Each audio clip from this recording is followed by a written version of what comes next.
भारी से भारी विपत्ति में परेशानी स्वीकार करके विपत्ति से थोड़ी निकला जाता। सुलझो, ठीक है, विपत्ति आई, समस्या आई, इसका समाधान होगा, ऐसा थोड़ी कि हमें नष्ट कर देगी।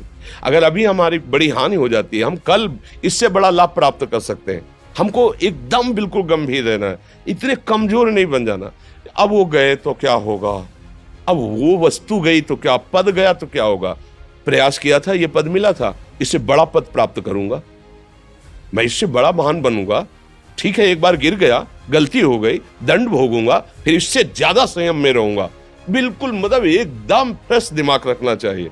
पर अपने लोग क्या है, जरा सी बात में एकदम पछड़ा कर लेते हैं, एकदम कमजोर हो जाते हैं। ये बिल्कुल ठीक नहीं है। हम जीवन भर की यात्रा की बात कह रहे हैं, भारी से भारी कष्ट में भी मुस्कुराना, तो हमें बल मिला है, हमें भगवान की कृपा का दर्शन हुआ है, हमें उनका दुलार दिखाई दिया है।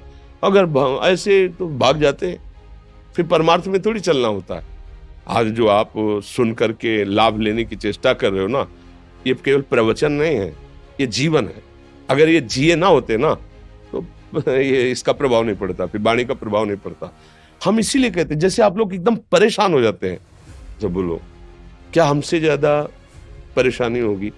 दोनों किडनी खराब, दवाई लाने के लिए पैसे नहीं, पानी रखा है हम उठ के पी नहीं सकते, भीषण शरीर में कष्ट, भीषण बुखार, क्योंकि किडनी फेल, जरा में बुखार, खाने को क्या, रोटी मांग के लाओ। अगर वहां सब्जी मिलती है तो लाल मिर्च ऐसी पड़ के मिलती थी कि वो पा नहीं सकते थे।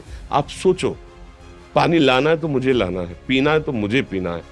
अगर मैं हारता तो कहां पहुंच जाता, क्या स्थिति होती? नहीं, मरना है। पर कदम पीछे, कोई दिन ऐसा नहीं जिस दिन सेवा ना की हो, जिस दिन सेवा ना गए हो। गुरु जी की सेवा में जाना है, पहले अपने को स्वस्थ साबित करना है, नहीं वो सेवा ही नहीं लेंगे। तुम बीमार हो, तुम कष्ट में हो, ऐसे उनकी दृष्टि परेशान थे, उनकी सेवा की, आके लेट गए। फिर हिम्मत की, अपनी श्री जी की सेवा की, मधुकरी नहीं गए, 3-3 4-4 दिन भोजन नहीं गए, पर सेवा नहीं छोड़ा, दिनचर्या नहीं छोड़ी। और उसका प्रधान कारण संयम, ब्रह्मचर्य, भगवदाश्रय, नाम जप, कभी हारने नहीं दिया।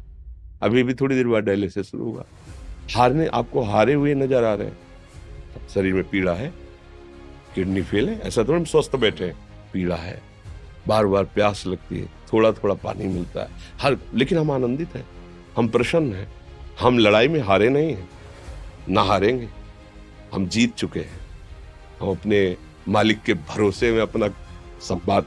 तो वो, ये हम अपनी बड़ाई नहीं बता रहे, हम आपको बता रहे समस्या।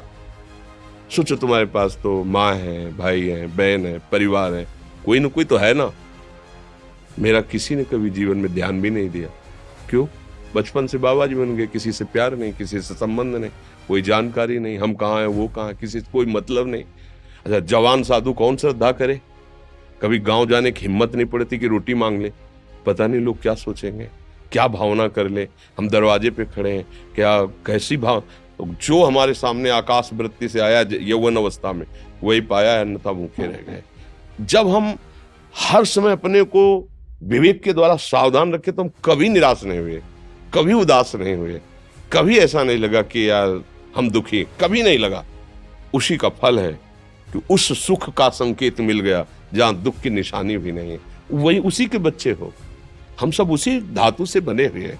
हम इतना क्यों परेशान हो जाते हैं? हम ये देखते हैं, अपने लोग थोड़ी बात बिगड़ गई परेशान, नहीं बिगड़ी तो बिगड़ जाने की संभावना में परेशान है।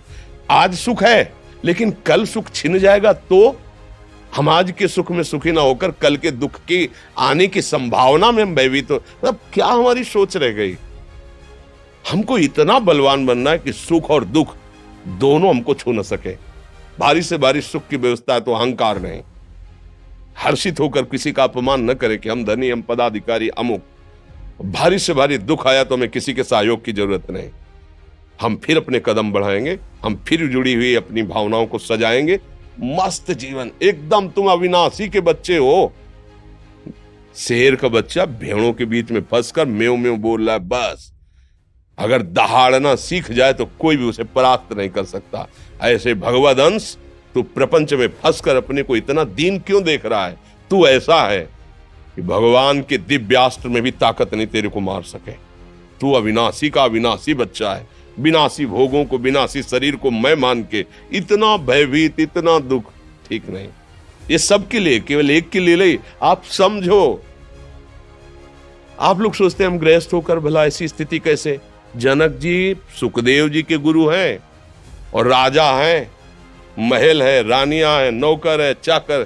क्या सुखदेव जी जिनके शरीर में लंगोटी भी नहीं है, दिगंबर, परमहंस, परमहंस के गुरु हैं जनक जी जो राजा हैं।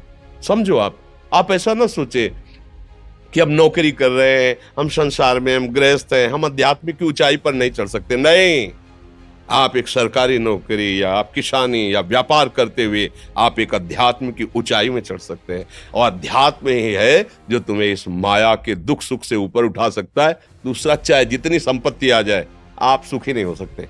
सब देख लो, आंख खोल के देख लो, अध्यात्म ही है जो तुम्हें हर कष्ट सहकर मुस्कुराकर जीने का रास्ता बता देगा कि आप आनंदित हो जाओगे। कुछ नहीं बिगड़ा, अध्यात्म है तो कुछ नहीं बिगड़ा, अध्यात्म नहीं है तो कुछ नहीं बना, कुछ हाथ नहीं लगने वाला।